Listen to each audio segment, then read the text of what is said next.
would be encouraging for the U.S. Federal Reserve as it debates whether or not to make a change to interest rates. That's Samir Hussein there in New York. Well, the U.S. central bank started increasing the rate of borrowing aggressively last year. Authorities have hiked rates 10 times, marking the fastest tightening cycle since the 1980s.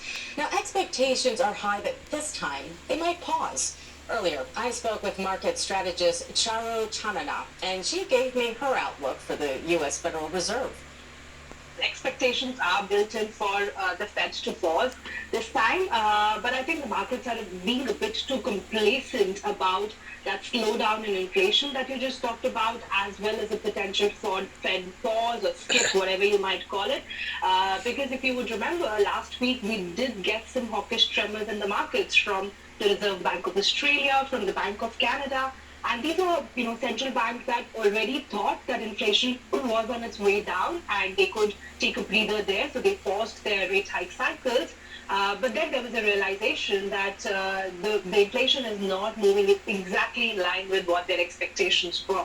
So that's the kind of setup we should be prepared for with the Fed as well. So even if we do get a pause, I think we should be prepared for some hawkish surprises there. They could come in the form of commentary. They could come in the form of some of the Fed members actually not voting for a pause. So we've heard from Larry Logan, we've heard from Michelle Bowman, who are kind of not supporting a Fed pause at this point. And a hawkish surprise could also come from the dot plot where policymakers are expected to update their forecast for the economic outlook as well as the policy path from here.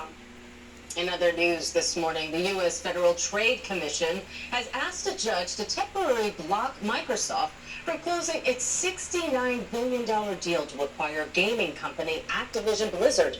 The FTC warns that if the deal went ahead,